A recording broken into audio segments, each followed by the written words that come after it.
வணக்கம், இது அரண்சை. நான் தேவா பாஸ்கர். நீங்கள் பார்த்து கொண்டிருப்பது டீப் டைவ் பாட்காஸ்ட். இன்னைக்கு எபிசோட்ல எந்த விஷயத்தை பேச இருக்கோம் அப்படின்னா, இன்னைக்கு நம்ம இந்த ஷூட்டை பதிவு பண்ணும்போது நாள் மே 2 நாளானைக்கு தமிழ்நாடு தேர்தல் முடிவுகள், அது இல்லாமல் 5 மாநில தேர்தல் முடிவுகள் எல்லாம் வெளியாகுது. இந்த தேர்தல் காலத்துல அதிகமாக கேட்கப்பட்ட கேள்வி அப்படின்றது விஜயினுடைய அரசியல் பயணம் குறித்து தான். அதுவும் குறிப்பாக எலெக்ஷன் ரிசல்ட்ஸ் முடிஞ்ச அப்புறம் விஜயினுடைய ஆதரவாளர்கள் அல்லது எலெக்ஷனுக்கு ஓட்டு போடும் போதிலிருந்து விஜயினுடைய ரசிகர்கள், விஜயினுடைய ஆதரவாளர்கள், தாவேகா கட்சியினுடைய அந்த ஆதரவாளர்கள் எல்லாம் ஏற்படுத்திய அந்த சத்தம், அதுதான் அதிக அளவில் விவாதிக்கப்பட்டது. அவங்களுக்கு எப்படி இவ்வளோ ஃபேன்ஸ் இருக்காங்க, ஏன் இவ்வளோ பேர் விஜய்க்கு வாக்கு செலுத்துறாங்க, ஒரு சினிமால இருந்து ஒரு நடிகர் அரசியலுக்கு வராரு, அவர் மேல எப்படி இவ்வளவு நம்பிக்கையை மக்கள் வைக்கிறாங்க, யார் இந்த இளைஞர்கள், விஜய்க்கு ஆதரவு கொடுக்கக்கூடிய இந்த இளைஞர்கள் யார் அப்படின்ற கேள்வி பலருக்கும் எழுந்தது. அந்த கேள்விக்கான விடையை தேடுவது தான் இந்த பாட்காஸ்டினுடைய நோக்கம். ஹோப்ஃபுல்லி அதை நோக்கி நாங்கள் போவோம்னு நினைக்கிறேன். இந்த பாட்காஸ்ட்ல நம்ம இந்த விஷயத்தை யார் கூட டிஸ்கஸ் பண்ண போறோம் அப்படின்னா, மார்க்ஸ் மற்றும் அம்பேத்கரனுடைய மாணவர் தோழர் சிவகுமார் கூட தான். வணக்கம். வணக்கம் தோழர். நான் குறிப்பிட்ட மாதிரி விஜயினுடைய இந்த ஆதரவு, விஜய்க்கு கிடைக்கக்கூடிய இந்த ஆதரவு, ரசிகர்கள் நிறைய பேர் நிறைய தீரிய சொல்றாங்க. குறிப்பாக உங்களை தற்கொலைன்னு சொல்றாங்க. நானுமே சொல்லியிருக்கேன். ஸோ தற்கொலைன்னு சொல்லி பலர் சொல்றாங்க. நீங்க ஆப்வியஸா சொல்லியிருக்க மாட்டீங்க, நான் சொல்லியிருக்கேன், பலரும் சொல்றாங்க. அவங்களுடைய நடவடிக்கை அப்படின்றது வழக்கமா இந்த ரீசன்ட் பாஸ்ட்ல தமிழ்நாடு அரசியல் களத்துல ரொம்ப மற்றவங்களை கடுப்பேத்தின ஒரு கூட்டம் யாரா இருப்பாங்கன்னா, நாம் தமிழர் கட்சியா இருந்திருப்பாங்க. எல்லாரையும் திட்டுறது, தலைவர் தொடங்கி தொண்டர்கள் வரைக்குமே எல்லாரையுமே அவதூறாக, எல்லாரையும் எடுத்தறிஞ்சு பேசுறது அப்படின்ற மாதிரியான ஒரு போக்கு அவங்க கிட்ட இருந்தது. அது எல்லாத்தையுமே தூக்கி சாப்பிட்டாங்க. விஜயினுடைய ஆதரவாளர்கள் வந்த அப்புறம் நாம் தமிழர் கட்சி எவ்வளவு ஒரு கட்டுக்கோப்பான இயக்கம் தெரியுமா, அந்த தம்பிகளே பரவாயில்ல, 1000 நாள் அரசியல் தான் பேசுவாங்க, இவங்கள்ட்ட எதுவுமே பேச முடியல அப்படின்ற லெவல்ல விஜயினுடைய ரசிகர்கள் / ஆதரவாளர்களுடைய செயல்பாடு அப்படின்றது இருக்கு. அதுல நிறைய ரீசன் சொல்றாங்க. ஸ்டூடெண்ட் பாலிடிக்ஸ் அப்படின்றது இல்லாம போயிடுச்சு, அரசியலற்ற தலைமுறை உருவாயிடுச்சு அப்படின்ற மாதிரி நிறைய விஷயங்கள் சொல்றாங்க. விஜய்க்கு எங்க போனாலும் அவர் கிடைக்கக்கூடிய இந்த இளைஞர்களுடைய ஆதரவு, இல்ல விஜய் தமிழ்நாட்டை மாத்திடுவாரு, எல்லாத்தையுமே மாத்த போறாரு, அவர் முதல்வர் ஆயிட்டா அது சர்வ ரோக நிவாரணி அதுதான்ற மாதிரி ஒரு இளைஞர் கூட்டம் நினைச்சிட்டு இருக்கிறத நீங்களும் பார்த்திருப்பீங்க. உங்களுடைய ஒப்பீனியன் அப்படின்றது என்ன? முதல்ல என்னன்னா, நீங்க சொல்ற பதட்டம் தான். அதாவது விஜய் ஆதரவாளர் அல்லாதவர்களுக்கு, இப்போ என்னுடைய தலைமுறை, உங்களை மாதிரி உள்ளவங்க, வயசானவங்க, என்னடா இந்த பசங்க எப்படி இருக்காங்க, எப்படி பேசுறாங்க, எங்க இருந்து இதெல்லாம் பேசுறாங்க, ஒண்ணுமே தெரியலையே, அறிவில்லாம பேசிட்டு இருக்காங்க, அதுல இருந்தா தற்குறி என்ற பெயரையும் பயன்படுத்துறாங்க. தற்குறிங்கிறது தவறுன்னு தான் நினைக்கிறேன், முன்னே பேசியிருக்கிறோம். இதுல என்ன அப்படின்னா, காலங்காலமா சொல்லுவது ஒரு தலைமுறை இடைவெளி. அதாவது ஒரு பழைய தலைமுறை இந்த சின்ன பசங்களை புரிஞ்சுக்க முடியலப்பா அப்படின்னு சலிச்சுக்கிறது கிரேக்க காலத்துல இருந்தே இருக்குதுங்கிறது சொல்றாங்க. ஆனா இந்த தலைமுறை இடைவெளி என்பது ரொம்ப பெருசு. இந்த ஜென்சி அல்லது மில்லேனியல்ஸ், இப்ப ஜென் ஆல்பா அப்படிங்கிறாங்க. இவங்க எந்த உலகத்துல வாழ்றாங்க? உங்களுக்கும் எனக்கும் தெரியாத உலகம், ஒருவேளை உங்களுக்கு தெரிஞ்சிருக்கலாம், தெரியாத ஒரு உலகம் இருக்கு, அந்த உலகத்துக்குள்ள வாழ்றாங்க. அதுக்கு முன்ன இந்த டெமோகிராஃபி, அதாவது ஒரு மக்கள் பிரிவு அப்படின்னு எடுத்துட்டீங்கன்னா, படிக்காத யாரும் கிடையாது. எம்ஜிஆர் ரசிகர்கள் என்ன சொல்லுவாங்கன்னா, விசில் அடிச்சாங்க குஞ்சுகள், எம்ஜிஆர் ரசிகர்களை. அதாவது திமுக காரங்க என்ன சொல்லுவாங்கன்னா, அவனுக்கு ஒன்றும் தெரியாது, அரசியல் தெரியாது, சும்மா எம்ஜிஆரை பார்த்து விசில் அடிச்சு ஓட்டு போட்டு போயிடுவாங்க. இவங்களை அதாவது அப்போ படிப்பறிவும் தமிழ்நாட்டில் அவ்வளவு எல்லாம் வளர்ச்சி அடையலை. தமிழ்நாட்டில் இன்னைக்கு 50% மேல ஹையர் எஜுகேஷன் என்ரோல்மெண்ட் ரேஷியோ இருக்கு. இப்போ 12ஆம் கிளாஸ் முடிச்சா, இதான் என்னோட கேள்வி. எம்ஜிஆர் ஃபேன்ஸை என்னால புரிஞ்சுக்க முடியுது. நானே ஏதோ ஒரு டைம்ல ஏதோ ஒரு பாட்டியெல்லாம் ரோட்ல அந்த வாக்ஸ் பாப் எடுக்கும்போது பாட்டியை போய் கேட்டேன். அந்த பாட்டிகிட்ட யாருக்கு நீங்க வாக்கு செலுத்துவீங்க, அந்த மாதிரி ஏதோ சம்திங் கேட்கும்போது, தலைவர் தான், தலைவர்னா அம்மா தான் அப்படின்னாங்க. ஏன்? அதெல்லாம் இல்லை, தலைவர் தான் அப்படின்னாங்க. அந்த பாட்டியை புரிஞ்சுக்க முடியுது. அவங்க திரையில பாக்குறாங்க, எம்ஜிஆரை பாக்குறாங்க, ரொம்ப நல்லவரா இருக்காரு, எல்லா படத்துலயும் உழைப்பாளர்களினுடைய தோழரா இருக்காரு, வில்லன்களோட சண்டை போடுவாரு, கதாநாயகியை காப்பாத்துறாரு, ஒரு நல்லதை பண்ணக்கூடிய ஒருத்தரா இருக்காரு, நியாயத்துக்காக நிக்கிறாரு, நமக்கு அவர் அவர் வந்தானா நல்லது பண்ணுவாரு அப்படின்றது அவங்க மனதுல போய் பதியுது அப்படின்றது வரைக்கும் நம்ம ஏத்துக்கலாம். விஜயகாந்த் வரைக்கும் கூட நம்ம ஏத்துப்போம்.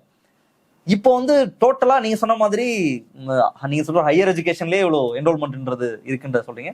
ஜென்ரலான படிப்பு அப்படின்றது எல்லாருக்குமே போய் சேர்ந்துருச்சு.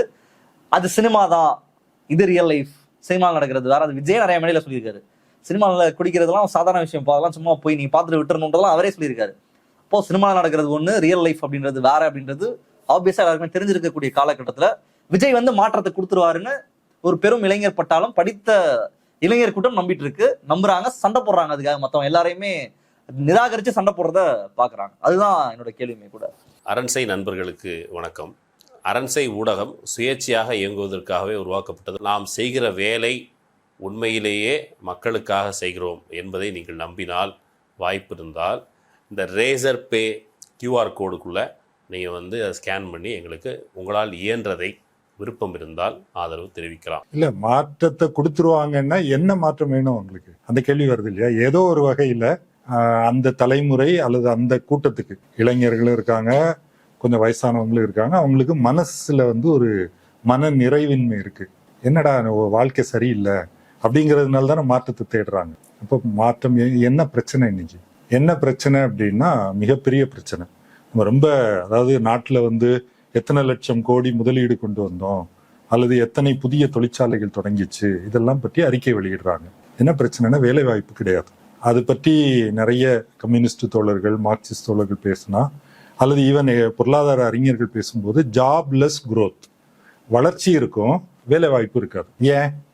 ஏன் அப்படின்னா வளர்ச்சி அதிகமாக அதிகமாக என்ன பண்றாங்க, புது புது மெஷின் வருது, இன்னைக்கு வந்து ஆர்டிஃபிஷியல் இன்டெலிஜென்ஸ் வருது, உங்களுக்கு ஆள் தேவையில்லை. மூலதனம் என்ன பண்ணுதுன்னா, நான் வந்து இதெல்லாம் வச்சு உற்பத்தியை பண்ணிக்கிறேன், 100 பேர் வேலை செஞ்ச இடத்துல 10 பேரை வச்சு நான் உற்பத்தி பண்ண முடியும். எல்லா துறைகள்லையும் அது நடக்குது.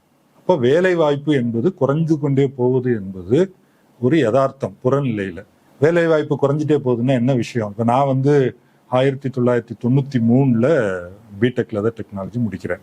முடிக்கும்போது எல்லாருக்கும் அதே கவலை தான், வேலை கிடைக்குமா கிடைக்காதா. எங்கள் காலேஜில் லெதர், டெக்ஸ்டைல், கெமிக்கல். அப்போ கெமிக்கல் இன்ஜினியரிங் முடிச்சா நீங்கள் அன்னைக்கு வந்து எம்ஆர்எல், இன்னைக்கு சிபிசிஎல்னு இருக்கு இல்லையா, லெதர் டெக்னாலஜி. ஆமாம், கெமிக்கல் லெதர் டெக்னாலஜி படித்தா கெமிக்கல் கம்பெனி பிஎஸ்எஃப் போகலாம், பயர் போகலாம், அல்லது டாடா போன்ற கம்பெனிக்கு போகலாம். இருந்தாலும் ஒரு டென்ஷன் இருக்கும், வேலை கிடைக்குமா கிடைக்காதோ. இன்னொரு செக்மெண்ட் என்ன பண்ணோம்னா, நான் வந்து ஜிஆர்இ முடிச்சு அமெரிக்கா போக போகிறேன், இது எங்கள் பேட்ச். இன்னொரு 3-4 வருஷம் போனீங்கன்னு நீங்கள் கவலையே கிடையாது.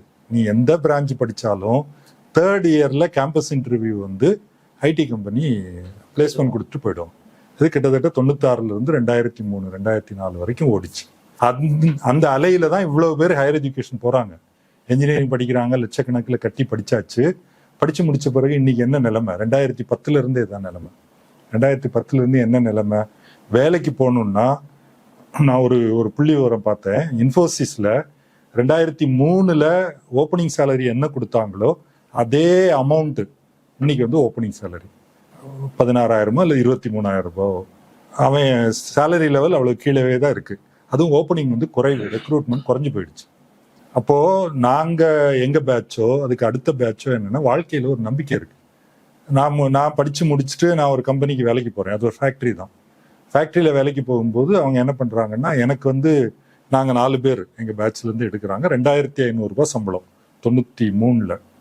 அங்க ஃபேக்டரியில போனா அனுபவம் வாய்ந்த ஒரு 50 வயது ரொம்ப திறமையான ஒரு தொழிலாளிக்கு 1,900 2,000 வரும். அவரை விட எனக்கு அதிக சம்பளம். அப்புறம் என்ன ஆச்சுன்னா, 2 வருஷம் கழிச்சு இந்த ஐடி அலை நடந்தது இல்லையா, ஸ்பெஷல் ஃபிட்மெண்ட்னு ஒன்று போட்டாங்க. சம்பளத்தை 5,000 ரூபாய் நேரம் ஏறிடுச்சு 2வது வருஷமே. ஏன் அப்படின்னா, இவங்களை எல்லாம் தக்க வைக்கணும்னா சம்பளத்தை ஏற்றி கொடுக்கணும், இல்லை இவங்க ஐடி கம்பெனிக்கு போயிடுவாங்க அப்படின்னு ஒரு பாலிசி முடிவு எடுத்து அப்படி பண்ணாங்க.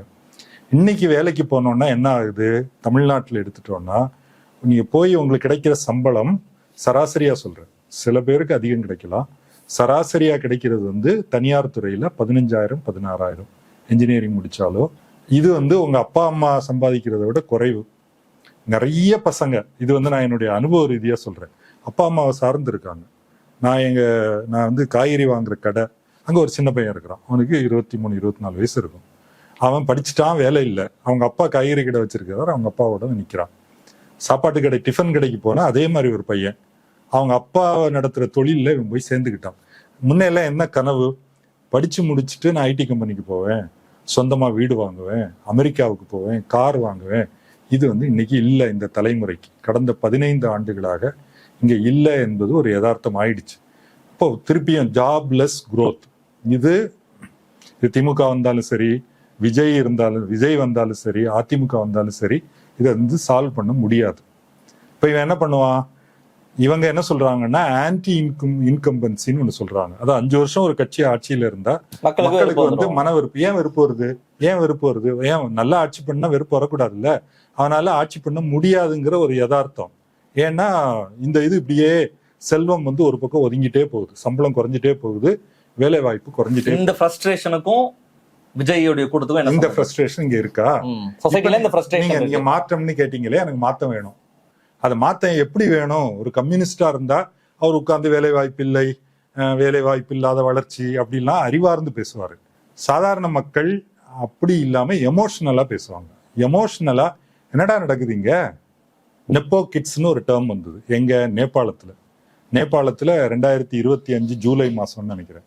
ஜூலை மாசம் ஒரு யூத் எழுச்சி நடந்து அங்க இருந்த அரசாங்கத்தை வந்து கவுத்து அரசாங்க பில்டிங் எல்லாம் அடிச்சு உடைச்சிட்டாங்க. அங்க இருந்த பிரதமர் ரிசைன் பண்ணிட்டு ஓடி போயிட்டாரு. ஒரு இடைக்கால அரசாங்கத்தை உருவாக்குனாங்க.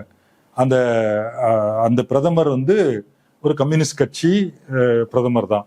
இடைக்கால அரசாங்கம் உருவாக்குன பிறகு ஜெயிச்சு வந்தவர் ஒரு முன்னாள் ரேப் பாடகர் வந்து அவர் 35 வயசு, பலேன் ஷா அப்படின்னு. அவர் இன்னைக்கு பிரதமரா இருக்காரு. அதுக்கு முன்னாடி விஜயில இருந்து அவருக்கு என்ன வேறுபாடுன்னா, அவர் நேபாளத்தினுடைய நகர தந்தையா மேயரா இருந்தார். நேரடியா அவரு பிரதமராகணும்னு வரல. ஆனாலும் அவருடைய பின்னணி என்ன அப்படிங்கறத நம்ம பார்க்கணும். அப்போ நேபாளத்துல என்ன சொன்னாங்க, நாங்கெல்லாம் வந்து எங்கெங்கயோ போய் வேலை செய்ய வேண்டியிருக்கு, இந்தியாவுக்கு போக வேண்டியிருக்கு, அங்க போனா சம்பளம் குறைவா இருக்கு, ஊரை விட்டுட்டு வெளியே இருந்தா சம்பளம் அனுப்ப வேண்டியிருக்கு. அப்ப இவங்க சோசியல் மீடியால போய் பாக்குறாங்க. உங்களுக்கும் எனக்கும் கோபம் தான் என்ன பண்ணுவோம், பேப்பர்ல படிக்கிறோம் அல்லது ஏதோ ஒரு கட்சியில போய் பேசுறோம். இவங்களுக்கு வந்து சோசியல் மீடியா வந்து வருது. அது அல்காரிதம் ட்ரிவன். இன்ஸ்டாகிராம், மெயினா இன்ஸ்டாகிராம் தான், ட்விட்டர் ஃபேஸ்புக் கூட விட்டுடுங்க. இன்ஸ்டாகிராம் வந்து இந்த செக்மெண்ட் தான் டார்கெட் பண்ணுது. என்ன சொல்றாங்க, இந்த செக்மெண்ட்ல வந்து அது பூஸ்ட் பண்ணுது. அதை ஒண்ணு நீங்க அல்காரிதம் எப்படி யூஸ் பண்ணணும் அப்படின்னு நீங்க ஸ்டடி பண்ணி யூஸ் பண்ணலாம். நிறைய பேர் பண்ணியிருக்காங்க. அதாவது நான் நேபாளம் பத்தி சொன்னேன். இலங்கையில 2 ஆண்டுகளுக்கு முன்னாடி ஒரு எழுச்சி நடந்து ஒரு 20 வருஷமா அதிகாரத்தில் இருந்த கோத்தபய ராஜபக்சே எல்லாரையும் துரத்தி விட்டுட்டு அங்க வந்து ஜேவிபி அந்த மார்க்சிஸ்ட் கட்சியுடைய அனுரா திசநாயக், கரெக்டா, அவர் இன்னைக்கு பிரதமராக இருக்கிறார். அங்க மட்டும் இல்ல, டெல்லியில என்ன நடந்தது, ஊழலுக்கு எதிரான பெரிய எழுச்சி அப்படின்னு சொல்லி 2012 இந்தியா அகெயின்ஸ்ட் கரப்ஷன், அதுல அரவிந்த் கெஜ்ரிவால், அண்ணா ஹசாரே, நம்ம இவர் யோகேந்திர யாதவ், கிரண் பேடி எல்லாரும் சேர்ந்து ஒரு பெரிய இயக்கம், மக்கள் எல்லாம் தெருவில் இறங்குறாங்க. அவ்வளவு ஒரு எழுச்சி. விஜயம் போனாரா? அவ்வளவு ஒரு எழுச்சி முடிஞ்ச பிறகு என்னாச்சு, அவங்க வந்து அரசியல் கட்சி தொடங்கினாங்க. ஆம் ஆத்மி கட்சி என்ன பண்ணிச்சு, டெல்லியில அதிகாரத்துக்கு வந்துச்சு. ஆனா மோடியும் இதை பயன்படுத்தி பாஜக அதிகாரத்துக்கு வந்துச்சு. இப்ப ஆம் ஆத்மி என்ன ஆயிட்டு இருக்குதுன்னு நம்ம பாக்குறோம். கட்சியில பாதி பேர் வந்து பிஜேபியில போய் தாய் கழகத்துல போய் இணைஞ்சிடுறாங்க. அப்ப இது வந்து ஏதோ தமிழ்நாட்டுல மட்டும் நடக்குதுன்னு சொல்ல வரல. இது ஒரு ட்ரெண்ட், குளோபல் ட்ரெண்ட். சொல்ல போனா எகிப்துல இது நடந்தது. நம்ம எல்லாம் படிச்சிருக்கிறோம் வண்ண புரட்சி அப்படின்னு. அது பேசினா அது ஒரு தனி வரலாறு. அப்போ ஒவ்வொரு இடத்திலும் இது ஒரு எக்கானமி ஒரு ஃப்ரஸ்ட்ரேஷனை கிரியேட் பண்ணுதாங்க. வாழ்க்கை இல்ல சார், வாழ்க்கை இல்ல. எனக்கு எக்கானமின்னு வார்த்தையை கூட விட்டுடுங்க. எனக்கு வாழ்க்கையில எனக்கு என்ன நம்பிக்கை கொடுக்குறீங்க? நான் வந்து எங்க அப்பா காய்கறி கடையில, எங்க அப்பா காலையில போயிட்டு அந்த என்ன குட்டி யானையில காய்கறி வாங்கிட்டு வருவாரு. நானும் கூட போவேன். பகல்ல கடையில நின்று காய்கறி விற்கணும். அப்புறம் லைஃப் என்ன? ஆனா நான் என்னுடைய இன்ஸ்டாகிராம் திறந்து பாக்குறேன். பார்த்தா உலகம் வேற எங்கேயோ இருக்கு. 5 ஸ்டார் ஹோட்டல் இருக்கு, நீங்க துபாயில போய் தங்கலாம். என் வயசுள்ள பையன், அரசியல் குடும்பத்தை சேர்ந்த பையன் வந்து வெளிநாட்டுல போய் சொகுசா இருக்கு. அவன் ஏன் இப்ப முந்தைய தலைமுறை என்னன்னா, அவங்க எல்லாம் பெரிய ஆளுங்கப்பா, அவங்க அப்படி இருப்பாங்க, நமக்கு இவ்வளவுதான் இருக்கிற மைண்ட் செட் இருந்தது. இன்னைக்கு வந்து பசங்க அப்படி யோசிக்கிறது இல்லை. ஏன் அவன் போறான்னா எனக்கு இருக்காதா? அதுக்கு பேர் தான் நெப்போக்கிட். நேபாளத்துல அதே தான். நாங்கெல்லாம் இங்க கஷ்டப்படுறோம். இந்த ஆளும் பிரதமருடைய பசங்க, அமைச்சருடைய பசங்க எல்லாம் வெளிநாட்டுல சொகுசா இருக்காங்க. அவங்க சொகுசா இருக்கிறது மட்டும் இல்ல, அவங்க அந்த வீடியோ எல்லாம் எடுத்து ரீல்ஸ் போடுறாங்க. இவன் பார்த்து இவன் வந்து அது பொறாமைங்கிறது இல்லை, அது ஒரு ஆஸ்பிரேஷன். ஏன் இப்படி இருக்கு? நீ ஆட்சியில இருக்கிறவன் எனக்கு இந்த வாழ்க்கையை தர முடியல, ஆனா உன் குடும்பத்துக்கு மட்டும் இந்த வாழ்க்கையை கொடுக்குற என்ற கோபம் வருது. இந்த கோபத்துக்கு வடிகால் எங்கே அப்படின்னு விஜய் கிட்ட போறாங்க. அந்த விஜய் கிட்ட போவது தானா நடக்கல. விஜய் என்பது ஒரு தனிநபர் கிடையாது, ஒரு சினிமா நடிகர் கிடையாது. சினிமால தனுஷ் இருக்காரு, அஜித் இருக்காரு, பிரகாஷ் ராஜ் இருக்காரு, இன்னும் பல நடிகர்கள் சூப்பர் ஸ்டார் இருக்காரு. ஏன் ரஜினி வந்தாரு, ரஜினி வரேன்னு சொல்லிட்டு வராம போயிட்டாரு. கமல் வந்து ஒரு எலெக்ஷன்ல ட்ரை பண்ணிட்டு கிட்டத்தட்ட ஒதுங்கிட்டாரு. விஜயும் அது போல வர்றாரு. ஆனா விஜயுடைய வேவ் அல்லது ஃபனட்டிசிசம் அல்லது வெறித்தனம், வேற வார்த்தை என்ன சொல்றது, பசங்க வந்து ஏன் இப்படி இருக்காங்க, நீ விஜய்க்கு ஓட்டு போடலைன்னா நான் வந்து பசங்க அதெல்லாம் வீடியோ எல்லாம் வந்தது. ரொம்ப சிம்பிளா, இப்போ இவ்வளவு நாள் விஜய் வந்து திரையில பார்த்தாங்க, தரையில வராரு, அதனால அந்த ஃபேனட்டிசம்னு வச்சுக்கலாமா? இல்ல, தரையில வராருங்கிறதுனால மட்டும் இல்ல, அது ஒண்ணு இருக்கு, அவரை போய் பார்க்கணும் எல்லாரும் போறாங்க. ஆனால் விஜய் படமும் கிட்டத்தட்ட எம்ஜிஆர் படம் மாதிரி எனக்கு தெரிஞ்சு. அவர் வந்து போராட்டம் நடத்துவாரு கத்தி படத்துல. ரொம்ப மைனர் ஆக்சுவலா. ரொம்ப எம்ஜிஆர் வந்து ஒரு எம்ஜிஆருடைய படங்கள் முழுக்க முழுக்க அப்படி இருக்கும். விஜய் வந்து பொறுக்கி தான் எடுக்கணும். அப்படி இல்ல, பொறுக்கி இருந்தாலும் அவர் வந்து ஹீரோ தான். பொறுக்கி எடுக்கணும் இல்ல, ஹீரோ போக்கிரியில அவர் ஹீரோ தான். அவர் பொறுக்கியா வருவாரு போக்கிரியில. ஆனா என்ன பண்ணுவாரு, நல்ல அதாவது போக்கிரி வேஷம் போட்ட போலீஸ் ரவுடிகளை எல்லாம் அடிச்சு காலி பண்ணுவாரு. அப்புறம் இது மாதிரி பயங்கரமான அப்படி ஒரு முதலமைச்சர் பதவியை குறிவைத்து அதற்கான படங்களை எடுத்த மாதிரிலாம் எனக்கு தெரியல. ஏன்னா அது ரொம்ப லிபரலா தான் இருக்கும் அந்த படம். அண்ட் அவங்க ஃபேன்ஸ் அதை எதிரெல்லாம் பார்க்கல ஆக்சுவலா. எம்ஜிஆர் மாதிரி நம்ம அதை வச்சு இவங்க வரல. ஆனா ஒரு மாற்று விஜய் இன்னைக்கு இருக்கிற அதிமுக, திமுக, பாஜக, காங்கிரஸ் வந்து எங்களுக்கு நீதி பண்ணல, எங்களுக்கு ஒரு நியாயம் கிடைக்கணும் இல்லையா வாழ்க்கையில. இது வந்து எங்களுக்குன்னா எனக்கு இல்ல, ஒரு ஜெனரேஷனுக்கு. இந்த கிரைசிஸ்க்கு நீங்க என்ன பண்ண போறீங்க? நான் ஒரு டேட்டா சொன்னேன்னு தெரியல. தமிழ்நாட்டில் 20 to 24 வயதுள்ள பட்டம் பெற்ற இளைஞர்களில் 45% பேருக்கு வேலை இல்லை. இப்ப நான் சொன்ன அந்த உதாரணங்கள் இது யாரு கொடுக்குறாங்கன்னா CMIE, centre for monitoring Indian எக்கானமியுடைய ஸ்டடியில வருது. 65.7% ஒர்க் ஃபோர்ஸ் வந்து இன்ஃபார்மல் செக்டர்ல இருக்கு. இன்ஃபார்மல் செக்டர்னா என்ன, கான்ட்ராக்ட் ஒர்க்கு அல்லது ஏதாவது கிடைச்ச வேலையை பார்க்கறது, உங்களுக்கு ஒரு நிரந்தர வேலை, அப்பாயின்மெண்ட் ஆர்டர், PF பிடிக்கிறாங்க அப்படிங்கிறது இல்ல. யூத் அன்எம்ப்ளாய்மெண்ட் ரேட் அப்படிங்கிறாங்க 15 to 29 வயசு வரைக்கும் 17.5%. இப்ப இந்த எனர்ஜி இருக்கு. இந்த எனர்ஜியை யாரு அறுவடை பண்ண போறாங்க? விஜய் அறுவடை பண்றாரு. விஜய் கூட யாரெல்லாம் போய் சேர்ந்தாங்க? ஆதவ் அர்ஜுனா ஒரு முக்கியமான புள்ளி, கரெக்டா? அப்புறம் அவருடைய ஆனந்த், புஷி ஆனந்த் அவருடைய ரசிகர் மன்ற தலைவரா, அவரெல்லாம் கூட விட்டுடும். ஆதவ அர்ஜுனா அதுல முக்கியமானவரை பாக்குறேன். அவருக்கு ஒரு பணக்காரர், அவருக்கு இது நிறைய கனெக்ஷன் இருக்கு. இது வந்து தமிழ்நாட்டுல மட்டும் நடக்கிறதா இல்ல.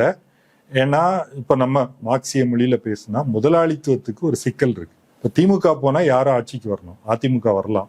ஒரு திடீர்னு ஒரு கம்யூனிஸ்ட் எழுச்சி நடந்துச்சுன்னா என்ன பண்றது? இதை வந்து நீங்க வந்து ஆல்டர்னேட்டிவ் உருவாக்கிட்டே இருக்கணும். அதுல அந்த இடத்துல சீன்ல வந்து விஜய் வராரு, அங்க ஒரு பலேன்ஷா வராரு, இங்க வந்து ஜேவி. நீங்க சொல்றத வந்து நான் ஒரு பேட்டர்ன் வச்சுக்கிறேன். அது எக்ஸாக்டா நான் அப்படியே நான் ஏத்துக்காம, சோ நீங்க சொல்றது ஒரு பேட்டர்ன் இருக்கு. அங்க வந்து ஒரு அன்ரெஸ்ட் வருது இளைஞர்கள் மத்தியில. நீங்க சொல்ற மாதிரி எக்கானமி அப்படிலாம் பேசாம ரொம்ப எளிமையா சொன்னா வாழ்க்கையில யாருக்கும் அவங்க தெருவுக்கு வராங்க, அதை ஒருத்தர் வந்து அறுவடை பண்றாரு. அந்த இடத்துல விஜய் நம்ம வந்து இந்த இடத்துல பொருத்தி பார்க்கலாம். மக்கள் கிட்ட ஒரு பிரச்சனை இருக்கு, அவங்க they not satisfied with the two கலகம்ஸ், அதனால அவங்க ஒரு கடுப்புல இருக்காங்க. அப்போ அந்த இடத்துக்கு விஜய் வராரு அப்படின்றத நான் ஏத்துக்கிறேன். பட் என்னோட பாயிண்ட் என்னன்னா, நீங்க சொல்றீங்களா ஒரு கோவம், அன்ரெஸ்ட் இதெல்லாம் இருக்குன்றதை நான் ஒத்துக்கிறேன். ஆனா அதை அறுவடை செய்யறதுக்கு விஜய் முயற்சி செஞ்சிருக்காரா? அந்த இடத்த நான் ஃபில் பண்றேனாவது விஜய் பேசியிருக்காரு. நான் சொல்றது ஒரு பொய்யா கூட அப்படி ஒரு பாலிடிக்ஸ் அவர் பண்ணல. நான் என்ன கேட்கிறேன்னா, மேபி சீமான் சொன்னா கூட நான் ஒத்துப்பேன். ஏன்னா நீங்க சொல்ற இந்த பிரச்சனை பத்தி சீமான் பேசுறாரு. சீமான் வந்து எங்க பாரு அது ஓட மாட்டேங்குது, இயற்கை அழிச்சிட்டானுங்க, நான் பாரு தெருவில் நின்றுட்டு இருக்கோம், நான் வந்து எல்லாத்தையுமே சரி பண்ணிடுறேன், எல்லாமே நல்லா பண்றேன்னு சீமான் சொல்றாரு. சோ இந்த கூட்டத்தை சீமான் அறுவடை செய்யறாரு அப்படின்னா அந்த லாஜிக் என்னால புரிஞ்சுக்க முடியுது. ஆனா இந்த இடத்துல விஜய் தான் அறுவடை பண்றாரு. அப்போ மக்களுக்கு கோபம் இருந்தாலும் அவங்க அந்த கோவத்தினுடைய பலனாக அல்லது வெளிப்பாடாக இந்த 2 பேர்ல யார் சரின்னு பார்த்தா சீமான் தான் சரி. அவங்க சீமானை சூஸ் பண்ணல, அவங்களுக்கு யார் பிடிச்சிருக்கு, நான் ஒருத்தருக்கு ஃபேனா இருக்கேன். சோ இந்த இடத்துல பாலிடிக்ஸ் ஒரு ரோலை பிளே பண்ணுதா அப்படின்றது எனக்கு ஒரு கேள்வியா தான் இருக்கு. இல்ல, சீமானை கேட்டா அது ஒரு குறிப்பிட்ட செக்மெண்ட்டுக்கு தான் அப்பீல் ஆகும். அல்லது நீங்க சொல்ற மாதிரி ஒரு அறிவார்ந்து சிந்திக்கிறோம், ஒரு லாஜிக்கலா ஆர்குமெண்ட் வரும். அவன் இயற்கையை கொள்ளையடித்து விட்டான், இங்க வந்து நாங்க வந்து என்ன நீங்க வந்து ஒரு பாலிடிக்ஸ் வந்து இங்க இருக்கக்கூடிய அரசியல் மக்களிடையே ஒரு அதிருப்தியை ஏற்படுத்துதுன்னு சொல்றீங்க. எனக்கு வந்து அந்த அதிருப்தி கோம்லாம் இருந்தாலும் கூட அவங்க அரசியலான மாற்றம்லாம் தேடல, எமோஷனலா தேடுறாங்க. எமோஷனலா தேடினாலும் சீமானு தானே அப்பீல் ஆகணும்னா இல்ல சீமான் வந்து எமோஷன் கிடையாது. விஜய் எமோஷன் அல்லது ஒரு எம்ஜிஆர் எமோஷன். எமோஷன்னா என்ன? நீ கேட்டீங்க இல்லையா, ஒரு பாட்டிகிட்ட கேட்டீங்க, எம்ஜிஆருக்கு ஓட்டு போடுறேன், ஏன் போடுறேன், ஏன்லாம் தெரியாது, அவர் நல்ல மனுஷன், அவருக்கு நான் போடுவேன். அவங்களுக்குள்ள அது பில்ட் ஆயிருக்கு. நான் இன்னைக்கு வந்து என் கம்பெனியில் வேலை செய்கிற ஒருத்தங்க விஜய்க்கு ஓட்டு போட்ட சின்ன பொண்ணு தான். நான் கேட்டேன், எதுக்கு ஓட்டு போட்டீங்க? இது மாதிரி அவர் 2-3 இது சொன்னாங்க. ஒன்று வந்து அவர் நிற்கிறார்ல, அதாவது அவரை எதிர்த்து எல்லா கட்சியும் அவரை எதிர்த்து தாக்குதல் நடத்துது. ஆமா, கரூர்ல அவங்க சொன்னது சொல்றேன். கரூர்ல வந்து இப்படி ஒரு பெரிய ஒரு துயர சம்பவம் நடந்தது. அவர் வந்து இடிஞ்சு போய் உட்கார்ல, எழுந்து நின்று சண்டை போடுறாரு பாருங்க. அது எனக்கு ரொம்ப இம்ப்ரெஸ்ஸா இருந்தது. அப்புறம் எப்படி உங்களுக்கு விஜய் பத்தி எப்படி தெரியும்? பொதுவாக சினிமாலாம் தெரியும். இப்போ இன்ஸ்டாகிராம்ல விஜய் பற்றி எப்படி வருது?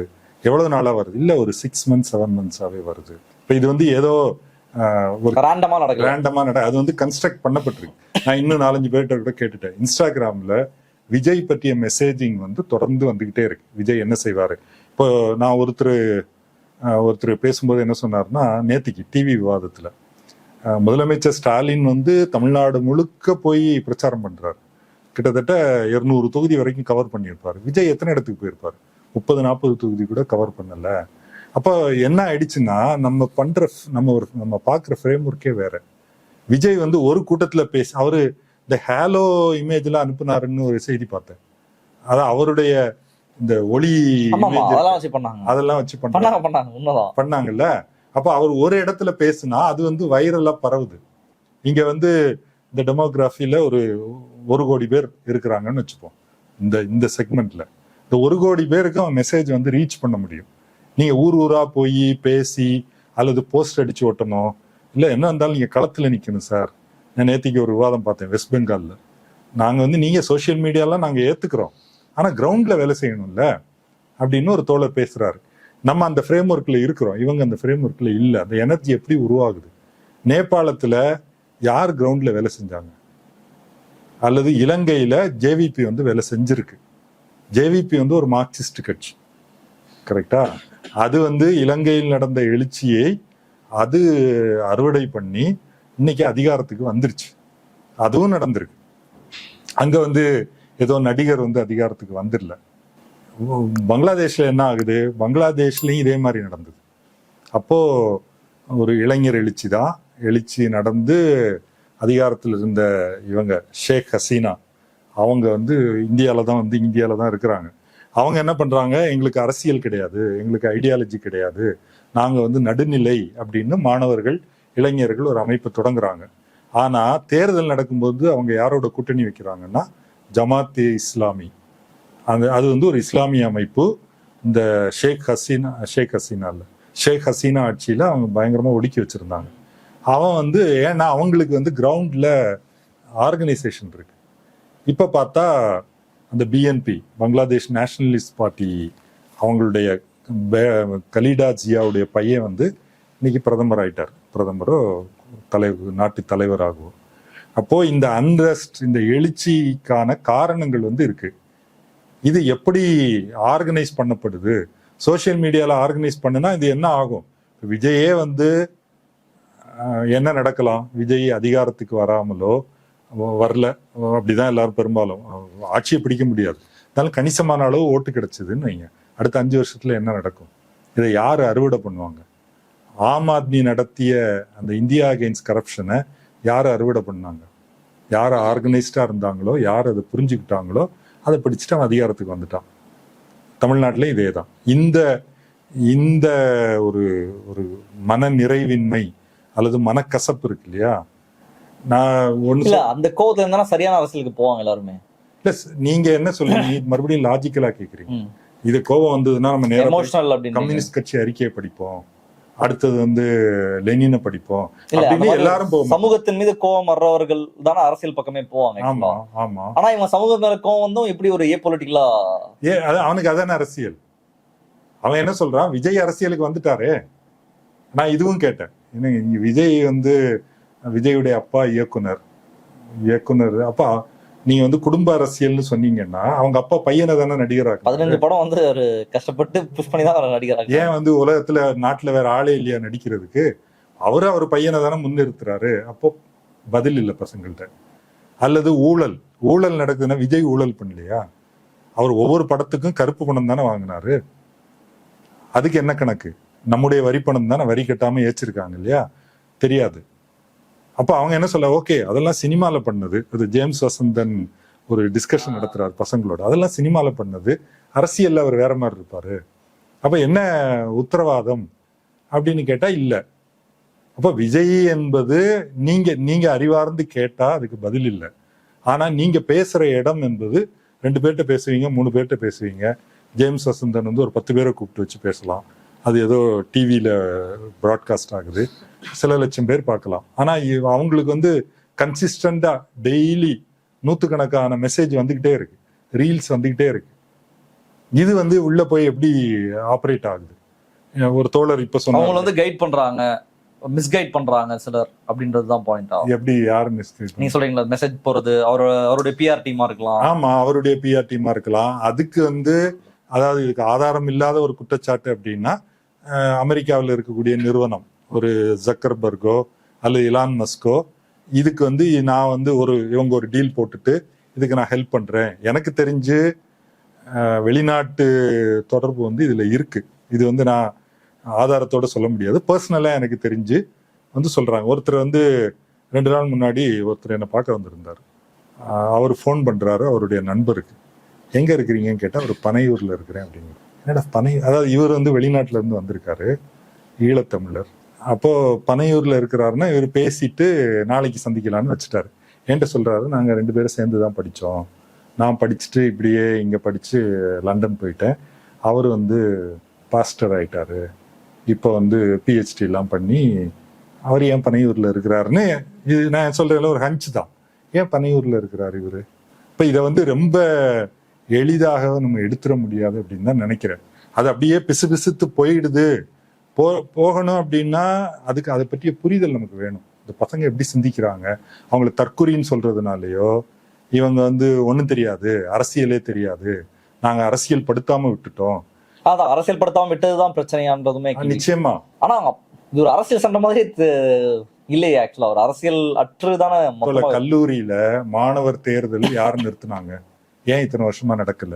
அங்க தேர்தல் நடந்தா யாரு எந்த ஐடியாலஜி அங்க போய் நிக்கும்? கம்யூனிஸ்ட் ஐடியாலஜி நிக்கும். அதை கண்டு பயந்து தானே இவங்க வந்து கல்லூரியில மாணவர் சங்க தேர்தல் கிடையாது, அரசியல் என்பதே இவங்க வந்து கட் பண்ணி விட்டாங்க மாணவர்கள் மத்தியில இருந்து. அங்க என்னெல்லாம் வளருது, சாதி ரீதியா திரள்றது வளருது. இவங்க செஞ்ச தப்பு, அரசியலை நீங்க கொண்டு போகல, அதாவது நீங்க அரசியல்னு நினைக்கிறத. அப்ப ஏதோ ஒரு வழியில ஒரு அரசியல் வரதானே வேணும். அரசியல் இல்லாம மனுஷன் வாழ முடியாது. கோபம்னு வந்ததுன்னா நீங்க அரசியல்ல தான் அதை வெளிப்படுத்துவீங்க, அது பலனை நீங்க அறுவடை பண்ணணும். எல்லாரும் கேட்டாங்க, அதாவது கடந்த 6 மாத டிபேட்ல நீங்க ஏன் அரசியல் படுத்தல, நீங்க ஏன் எங்கள்கிட்ட வந்து பேசல, பேசக்கூடாதுன்னு 50 வருட ஆட்சியில திமுகவும் அதிமுகவும் ஏன் வந்து கல்லூரியில அரசியலை வெளியெடுத்தாங்க? நான் படிக்கும்போது காலேஜ்ல எலெக்ஷன், இந்தி போராட்டத்தை ஒட்டி அப்படியே அந்த டைம்ல முடிஞ்சிருச்சு, அப்படியே முடிச்சுட்டாங்க. ஏன்னா அவங்களுக்கு தெளிவா தெரியுது மாணவர்கள் அரசியல் படுத்தினா என்ன ஆகும். முதல் குறி நமக்கு தான். நான் இன்னொன்னு சொல்றேன், அதாவது தேர்தலுக்கு முன்ன, தேர்தல் அறிவிப்புக்கு முன்ன நிறைய நிகழ்ச்சி நடத்தினாங்க. எப்படி வந்து நான் முதல்வன் ஸ்கீம், வெளிநாட்டுக்கு போறதுக்கு நான் எப்படி உதவி பண்ணோம், படிச்சவங்க, ரொம்ப நல்லா இருந்தது. ஆனா அதோட முடிஞ்சு போயிடுச்சா? கேள்வி அதுதான். அதை பார்க்கக்கூடிய ஒருத்தனுக்கு நான் சொல்ற, இந்த பையன் காய்கறி கடையில நான் வேலை செய்யறேன், எங்க அப்பாவுடைய கடையில வேலை செய்யறேன், எனக்கு என்ன நீங்க சொல்ல வரீங்க? நமக்கு வந்து ஓகே, ஒரு ஐடியாலஜிக்கலா இவங்க வந்து ஒரு சமூக நீதி என்பதை முன்னிறுத்துறாங்க அப்படின்னு நமக்கு தோணலாம். ஆனா அந்த செக்மெண்ட்ல இருக்கிறவங்களுக்கு என்ன தோணும்? கோபம் வருமா வராதா? நீ என்ன கொண்டாடி கொண்டு இருக்கிறீங்க? அந்த கோபம் கரெக்டா வருது. ஏன் விஜய்கிட்ட போகுது? விஜய் மேல ஏன் எந்த கேள்வியுமே வர மாட்டேங்குதுன்றதும் இருக்குல்ல. 40 பேர் சேர்த்தாலும் விஜய் ஒன்றும் பண்ணிருக்க மாட்டாரு, அவருக்கு அது சம்பந்தமே கிடையாது. பைக்ல வரும்போது ஆக்சிடென்ட்ல அடிபட்டு உள்ள போய் சேர்த்தாலும் அதெல்லாம் நீங்க கேட்க கூடாது. என்ன நடந்தாலும் விஜய் நீங்க கொஸ்டின் பண்ணாதீங்க. இந்த கோவம் வர்றவனுக்கு அதுவும் தோணும் தானே. இதுதான் எனக்கு கான்ஃபிளிக்டாவே இருக்குல்ல. இல்ல இதுல என்ன சொல்றாங்கன்னா, நான் பேசினவங்க சொன்னதுதான், எல்லாருக்கும் பொறுப்பு இருக்கு சார். அதுல மக்களே என்ன பண்ணணும், விஜய் வர்றாருன்னா எல்லாரும் உள்ள போய் ஓடி போய் நிக்கணுமா என்ன? அவங்க சொன்னது சொல்றேன். அப்புறம் விஜய்க்கும் பொறுப்பு இருக்கு, அவர் லேட்டா வந்தாரு அப்படிங்கிறாங்க. ஆனா மக்களுக்கு பொறுப்பு இருக்கு அப்படிங்கிறாங்க. அப்புறம் போலீஸ் வந்து விஜய்னு ஒருத்தர் வர்றாரு, இந்த எக்கானமி மக்களை இப்படி பண்ணுது அப்படின்னு சொல்லி மக்களை விலைக்கு தானே, மக்கள் ஆல்ரெடி பிரஷர்ல தான் இருக்காங்க. நம்ம அந்த பாயிண்ட் அதை வச்சுதான் பேசுறோம் அப்படின்னா மக்களுக்கு ஆல்ரெடி ஒரு அழுத்தம் இருக்கும் பொழுது நம்ம இல்ல அவன்கிட்ட நான் நிறைய சொல்லல, விஷயம், இந்த விஜய் ஆதரவாளர் சொன்னது நான் சொல்றேன். எல்லாருக்கும் தான் அதுக்கு பொறுப்பு. அதான் escape மக்கள் ஆகுது போய் சொல்றது. இப்படி மந்தையா போய் முண்டுனது அவங்க தப்பு, விஜய் லேட்டா வந்தது அவருடைய தப்பு. விஜய் லேட்டா வந்தது அவருடைய தப்புன்னு விஜய் ஆதரவாளர் சொல்றாரு அப்படின்னு நான் நம்பவே மாட்டேன். ஆக்சுவலா அப்படி சொல்லவே மாட்டாங்க. இல்ல இல்ல, அதான் என்ன சொன்னாங்கன்னா விஜய் லேட்டா வந்தாருன்னு சொல்றாங்க, அதுவும் இருக்கலாம். ஆனா போலீஸுக்கு தெரியும் இல்ல விஜய் வர்றாருன்னா எவ்வளவு கூட்டம் வரும், அதுக்கெல்லாம் ஏற்பாடு பண்ண. அதுவுமே உண்மைலாம் கிடையாது. போற இடத்துல எல்லாம் கூட்டலாம் போய் அங்க பெரியார் திடலுக்கு வந்தாரு, அமைதியா மாலை போட்டு போனாரு. அவர் வெளியே வந்தாலே ஒரு தேரட்டும்னு சொல்றதே போய் தான். But I'm still trying to understand. எனக்கு இந்த ஒரு பொருளாதார ரீதியாக இங்க ஒரு பெரும் கூட்டத்திற்கு வேலை இல்லை, அந்த அழுத்தம் இருக்கின்றது உண்மை. சம்பாதிக்கிற காசு எங்க போகுது, வர்றது எங்க போகுதுன்றதெல்லாம் தெரியல. அந்த அழுத்தம் இருந்துட்டே தான் இருக்கு. அதுக்கு வடிகால் மக்கள் தேடுறாங்க, அல்லது அதனுடைய கோவம் வந்து ரிஃப்ளெக்ட் ஆகுது அரசியல் என்பதையும் புரிஞ்சுக்க முடியுது. ஆனா விஜய்க்கு டைரக்ட் ஆகுறது இருந்தா அது வெறும் எமோஷனா அது டைரக்ட் ஆகுது அப்படின்றதுதான், அது மட்டும் இல்லையோன்றது. இல்ல யாரு போய் அந்த கோபத்தை அறுவடை பண்ணிக்கிறாங்க என்பது தானே. நான் அதுக்காக தான் சொன்னேன், இலங்கையில ஜேவிபி, வங்கதேசத்துல பிஎன்பி, அது ஒரு இஸ்லாமிய கட்சி. நேபாளத்துல இங்க வந்து மார்க்சிஸ்ட் கட்சி, அது இஸ்லாமிய கட்சி. நேபாளத்துல அவருக்கு எதுவுமே கிடையாது. பலேன் ஷா அவர் வந்து பாடகர், அவர் அதிகாரத்துக்கு வந்துட்டார். அது என்ன ஆகும் அப்படின்னு நம்ம பொறுத்திருந்து தான் பார்க்கணும். இது இன்னும் இருக்கு. எகிப்து பத்தி சொன்னேன், எகிப்துலயும் இதே போன்ற ஒரு எழுச்சி நடக்குது. அப்புறம் அதை முஸ்லீம் பிரதர்ஹுட், அங்க ஒரு மதவாத அமைப்பு தான், அதை கைப்பற்றுறாங்க. அப்புறம் நிறைய பிரச்சனைகளாகி இராணுவ ஆட்சியில் இருக்குது, இராணுவ ஆட்சிக்கு போகுது. அப்போ நீங்க ஆம் ஆத்மி எப்படி ஊழலுக்கு எதிரான இயக்கம், அதை அவங்க கிரியேட் பண்ணாங்க. இருந்த ஊழலை பெரிய பில்டப் பண்ணி அவங்க அதை டெல்லியில 10 வருஷம் அதிகாரத்துல இருந்துட்டாங்கல்ல. பிஜேபி வந்து அதிகாரத்தை பிடிச்சு இன்னைக்கு வரைக்கும் ஓடிட்டு இருக்கான் இல்லையா. அப்போ நான் கேட்க வேண்டிய கேள்வி என்னன்னா, தமிழ்நாட்டில் அப்படி போன்ற ஒரு ஆரோக்கியமான அரசியல், ஜேவிபி போல ஒரு மார்க்சிஸ்ட் அரசியல் இந்த இளைஞர்களை எப்படி ஈர்ப்பது? கடைசி கேள்வி அங்கதானே வருது. யார் இந்த இளைஞர்களை ஈர்க்க போறான்றதுதான். அந்த இளைஞர்களோடு யார் பேச போறாங்க, அவர்கள் பேசுவதை யார் கேட்க போறாங்க? நமக்கு எப்படி சோசியல் மீடியா பார்த்தா இம்பாக்ட் இருக்கு. இந்த அரசியலற்று ஒரு தலைமுறை உருவானதனுடைய விளைவு இது அப்படின்றத சொல்றாங்க. அது எவ்வளவு தூரம்? முன்னாடி ஏதோ ஒரு அதை நியோலிபரல் பாலிசிலேருந்து சொல்றாங்க. முன்னாடி ஏதோ ஒரு வகையில அரசியல் வந்து இருந்துகிட்டே இருக்கும், மற்றவனுக்காக போய் நிக்கிறது, கேள்வி கேட்கறது, ஒரு குழுவா இயங்குறதுன்றது சமூகத்துல இருந்த ஒண்ணு. நியோலிபரல் பாலிசிலாம் வந்தப்பறம் நீ உஷாராரு, நீ சம்பாதிச்சுக்கோ, நீ சேஃப்டியாரு, அரசியலாம் பேசாதெல்லாம், ரோட்ல எல்லாம் கத்திட்டு இருப்போம், நீ அதெல்லாம் தலையிடாத, உன் வாழ்க்கையை நீ பாரு, நீ நல்லா சம்பாதிச்சு மேல போயிடு. அந்த நியோலிபரல் பாலிசி அரசியலற்று நிறைய ஒரு 2 தலைமுறை வந்துருக்காங்க, 2-3 தலைமுறை வந்துருச்சு. இவங்க உருவானதனுடைய விளைவு அப்படின்றதும் சொல்றாங்க. இதுல பொருளாதார கொள்கை ஒரு முக்கியமான காரணமா சொல்றாங்க. இல்ல இவங்க உருவாக முடியாது அப்படிங்கிறது தான் யதார்த்தம். அதை மார்க்சியத்துல நம்ம அப்படி சொன்னோம்னா அரசியலற்று யாரும் இருக்க முடியாது. அதான் நம்ம கண் முன்னாடி வந்து நிக்குது. அதாவது நீங்க அரசியலற்று இருக்கான்னு நம்ம நினைச்சோம்னா இன்னைக்கு விஜய் வந்து நிக்கிறான், நீங்க அதை அரசியல் இல்லைன்னு சொல்லிக்கலாம். ஆனா அவனுக்கு அதான் அரசியல். நான் வந்து ஒரு அரசியல் பண்றேன், விஜய்க்கு ஓட்டு போடுறேன், எங்க அப்பாவை ஓட்டு போட சொல்றேன். நிறைய பசங்க ஓட்டு இல்லை அப்படிங்கிறாங்க. ஆனா விஜய் அவ்வளவு பேட்டிலாம் எடுக்கும்போது அவ்வளவு விஜய் தானே வரணும், விஜய் என்னதான் வரணும் அப்படின்லாம் பேசிட்டு எனக்கு ஓட்டு இல்ல, ஆனா எங்க வீட்டுல எல்லாரையும் ஓட்டு போட வைக்கிறேன் அப்படிங்கிறாங்க. அதான் அவரும் மேனிபுலேட்டும் பண்ணாரு, அடம் பிடிச்சி போட வச்சிருக்கீங்க அப்படின்லாம் சொல்றாரு. அப்ப இது எல்லாமே இதெல்லாம் ரேண்டமா எல்லாம் சொல்றது இல்லை. விஜய் சொல்ல போனா விஜய் அவ்வளவு தனிப்பட்ட முறையில அவ்வளவு பெரிய பிளான் பண்ணி பண்ணக்கூடிய நபர் எல்லாம் கிடையாது. அவருக்கு கூட ஒரு டீம் இருக்கு, அவருக்கு பின்னாடி என்ன டீம் இருக்கு, அவருக்கு வந்து இந்த டீம் தான் இதை எப்படி ஹார்வெஸ்ட் பண்றது. இதுக்கு வந்து பெரிய பணபலம் அதாவது இந்தியா முழுக்க ரீச் ஆகிற மாதிரி பிஜேபி பண்ண மாதிரி அவருக்கு அப்படி இல்லை. அவர் வந்து ஈஸியா ரீச் ஆயிட்டார் இல்லையா, சோசியல் மீடியா அல்காரிதம் தானே. வேற எங்க கிரவுண்ட்ல எங்க இருந்தாரு? பத்திரிகையில ஆனந்த விகடன் அவருக்கு அந்த என்ன அனைவருக்கும் அம்பேத்கர் நடத்தினாரு நம்ம ஆதவர்ஜுனா, அதுல இருந்தே அவன் கிட்டத்தட்ட விஜய் அரசியல் தான் பேசுற மாதிரி. நான் படிக்கிறது இல்லை அப்படி பத்திரிகை, வேற எந்த பத்திரிகையும் பெரிய அளவு ஆதரவு கொடுத்த மாதிரி தெரியல, பத்திரிகையோ தொலைக்காட்சியோ. இப்போ சோசியல் மீடியா தான் அது. சோசியல் மீடியா என்பது எப்படி அரசியலே ஒரு அரசியலா வெளிப்பட்டிருக்குங்கிறத நம்ம பார்க்குறோம். சோசியல் மீடியா நம்ம பொதுவாக என்ன பார்த்தோம், அது சும்மா பொழுதுபோக்கு, நம்ம நேரத்தை வீணாக்கிடும் அப்படின்னு சொன்னதுக்குள்ள இப்படி ஒரு அரசியல் வந்து முகிழ்த்து வந்திருக்கு, எமர்ஜாய் வந்திருக்கு. அது தமிழ்நாட்டில் மட்டும் இல்லை என்பதுதான். இங்க நடந்த எழுச்சிகள் என்பது நீ இலங்கை, வங்கதேசம், நேபாளம், எகிப்து, துனிஷியா, இந்த இந்த நம்ம பிரபலமா தெரிஞ்சது எல்லாம். அல்லது தமிழ்நாட்டில் ஜல்லிக்கட்டு எப்படி நடந்தது, யார் நடத்தினாங்க? ஜல்லிக்கட்டு ஆர்கனைஸ் பண்ணது எப்படி நடந்தது? Social media organise. அதுக்கு பின்னாடி சில என்ஜிஓக்கள் அப்புறம் மற்ற கட்சிகள்லாம் சேர்ந்துக்கிட்டாங்க. இப்போ ஜல்லிக்கட்டை யார் அறுவடை பண்ணாங்க? ஜல்லிக்கட்டுல நீங்க இதே கேள்வியை கேட்டீங்கன்னு வைங்களேன், ஆமா நாட்டில் வேலை இல்லை, விலைவாசி அதிகமாக போச்சு, மக்கள் கஷ்டப்படுறாங்க, அதை பத்தி பேச வேண்டியது தானே. ஏன் ஜல்லிக்கட்டு பத்தி போராடுறாங்க? அங்கதான் அது வெளிப்படுது. ஜல்லிக்கட்டுங்கிற ஒரு இஷ்யூவை எடுத்து ஒரு தமிழ் தேசியம் அப்படிங்கிற டெல்லிக்கு எதிராக இவன் வந்து ஜல்லிக்கட்டை பேன் பண்ணிட்டான் அப்படின்னு சொல்லி அதுல அது வெளிப்படுது. நம்ம இப்படிதான் வெளிப்படணும், எனக்கு வேலை வாய்ப்பு இல்லை, எனக்கு வந்து பொருளாதாரத்தை மேம்படுத்தணும் என்று எல்லாரும் பேசணும்னு நம்ம எதிர்பார்க்க முடியாது இல்லையா? அப்படி பேசுறது இல்லை. அவங்க பேசுறது எவனும் சரியில்லையா, விஜய் வந்தா சரியா போயிடும், அந்த மொழியில தான் பேசுறது. இல்ல, இது அப்போ படிப்பு இல்லாம எம்ஜிஆருக்கு ரசிகர்கள் இருந்ததுக்கும் அதுக்கு ஒரு பொருளாதார சுச்சுவேஷன் ஆப்வியஸா காரணமா இருந்திருக்கும். அதுவும் இதுவும் ஒண்ணுதான் அப்படின்ற மாதிரி தான் பார்க்கணும். படிப்புன்றது அரசியல் ரீதியாக படிப்புன்றது ஒரு விஷயத்த கத்துக் கொடுத்துருக்கும், பகுத்தறியை கத்துக் கொடுத்துருக்கும், ஏதோ ஒன்று கத்துக் கொடுத்துருக்கும் படிப்பு.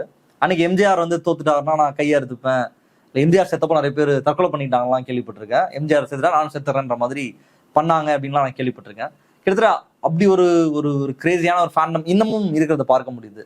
இப்ப என்னதான் வித்தியாசம் ரெண்டு பேருக்கும்?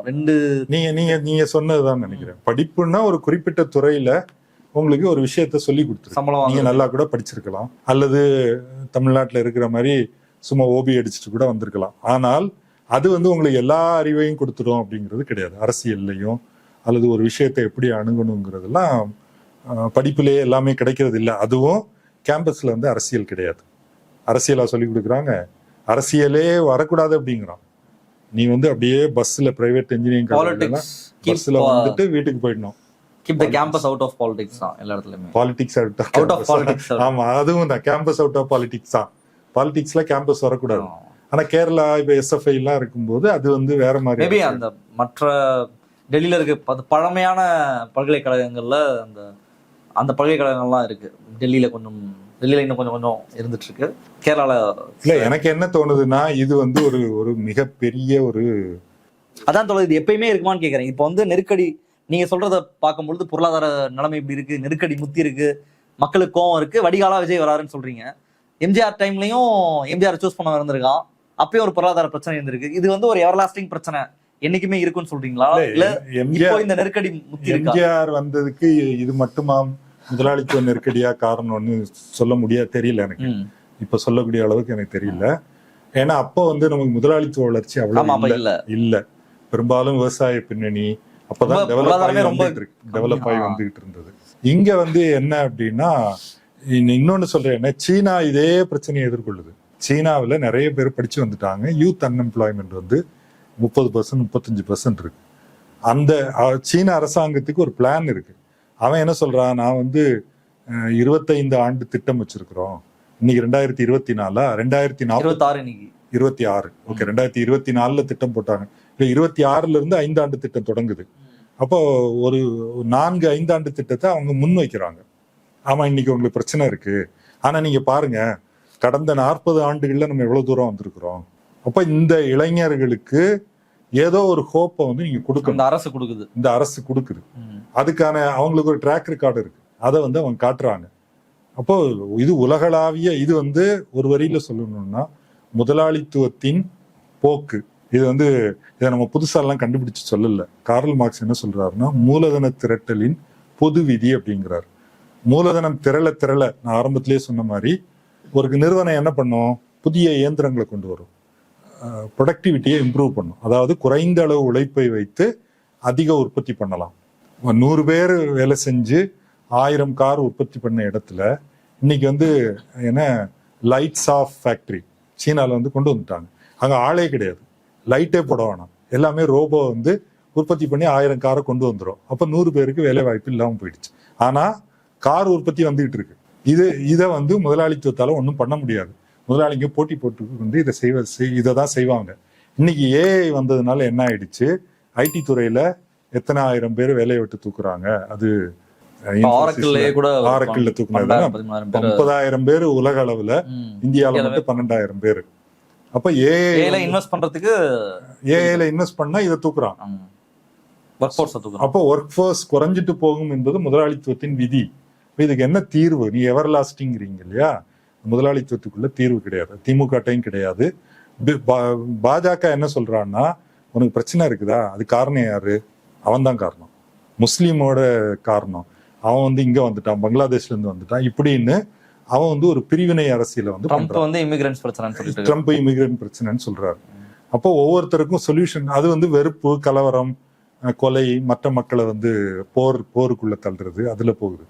உண்மையான தீர்வு எங்க இருக்குதுன்னா முதலாளித்துவத்துக்கு உள்ள இல்லை. நீங்க முதலாளித்துவத்தை தாண்டி ஒரு ஒரு உற்பத்தி முறை இருக்கு.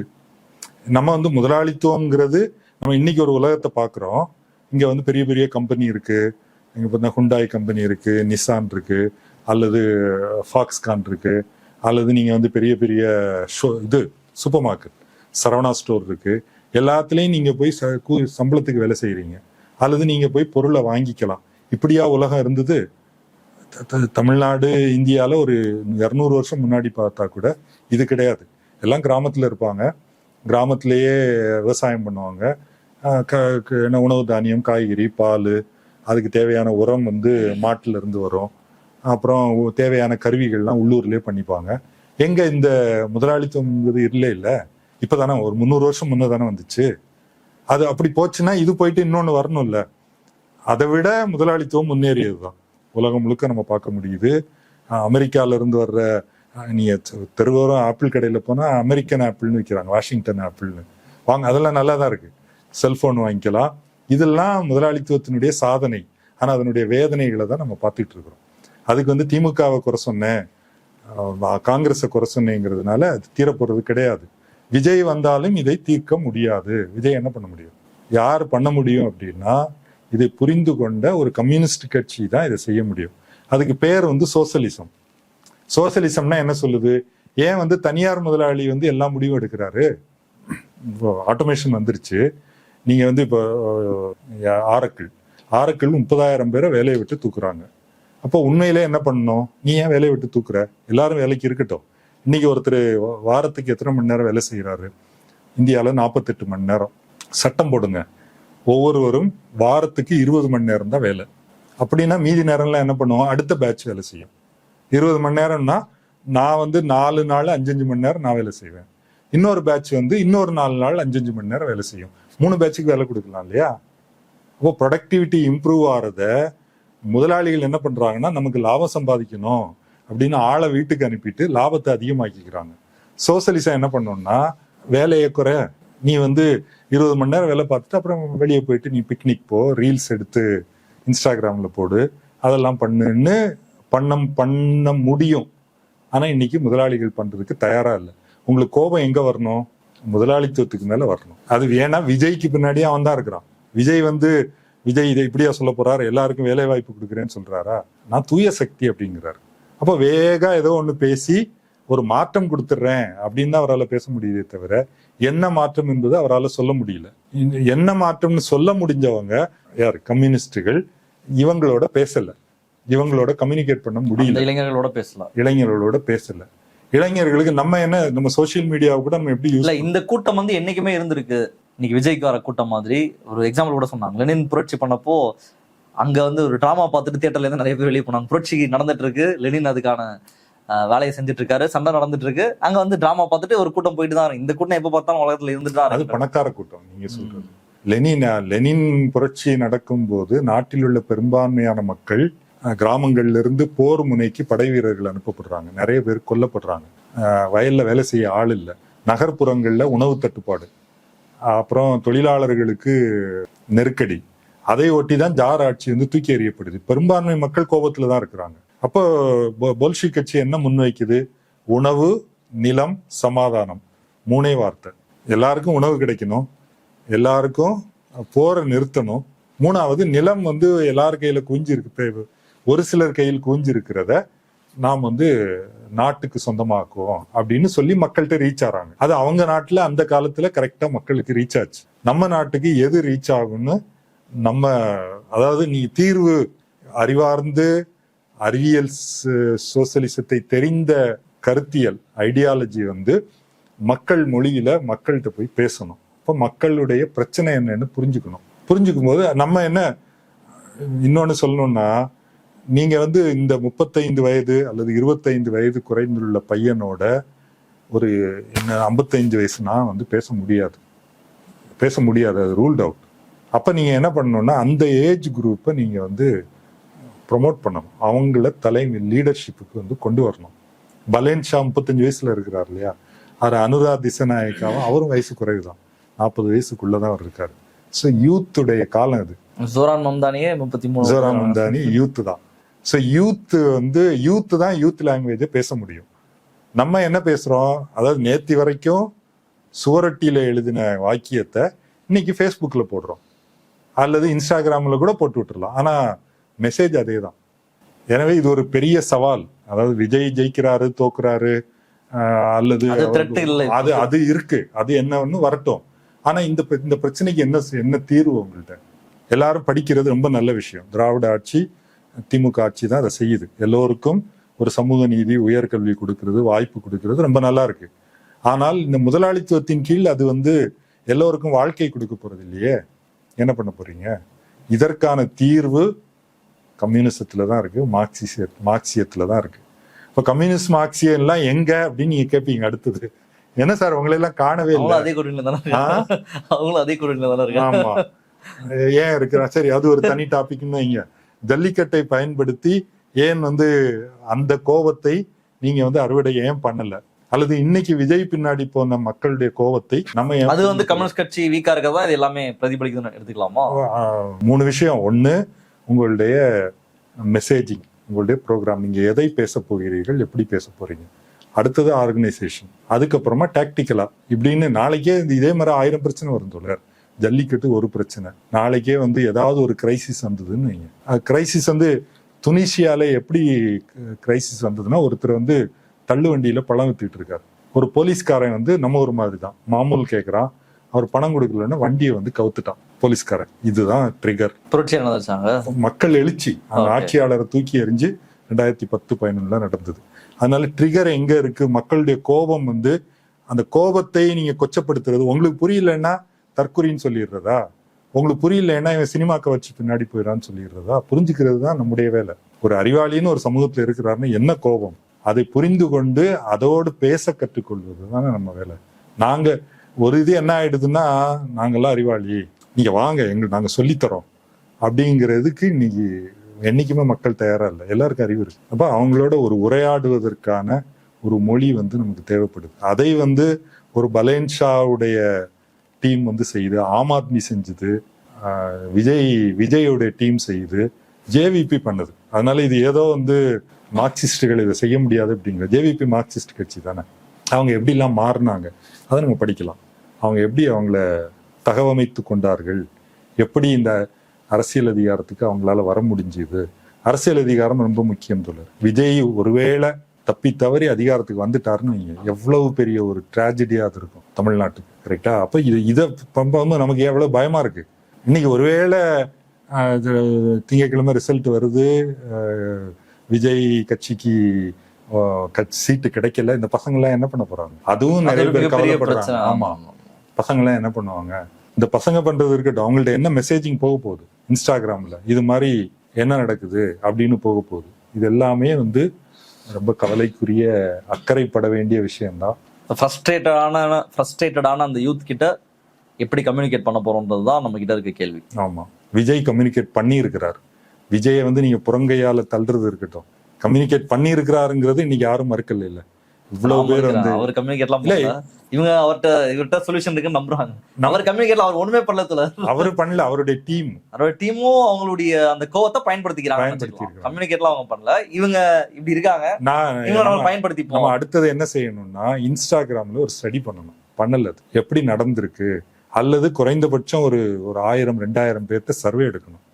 எப்படி நீங்க வந்து விஜயோட எப்படி கனெக்ட் ஆனீங்க? நீங்க கேக்குறீங்க இல்லையா, ஏன் விஜய்கிட்ட போனீங்க? நீங்க நம்ம இன்னைக்கு வந்து ஊகத்துல தானே பேசிட்டு இருக்கிறோம். அதுவும் நிறைய பேர் கலா எல்லாம் பண்ணியிருக்காங்க. நம்ம லயோலால ஒரு ப்ரொஃபஸர் பண்ணுவார் இல்லையா, அவரு, அப்புறம் ஜெகத் கஸ்பர் அவரும் பண்ணியிருக்காரா. அந்த ரிசல்ட் எல்லாம் வரும். ஆனா அதிலிருந்து நம்ம புரிஞ்சுக்கணும். அதாவது ரிசல்ட் வந்து தெரிஞ்சுக்கிட்டோங்கிறது இல்ல, நம்ம என்ன பண்ண போறோம்.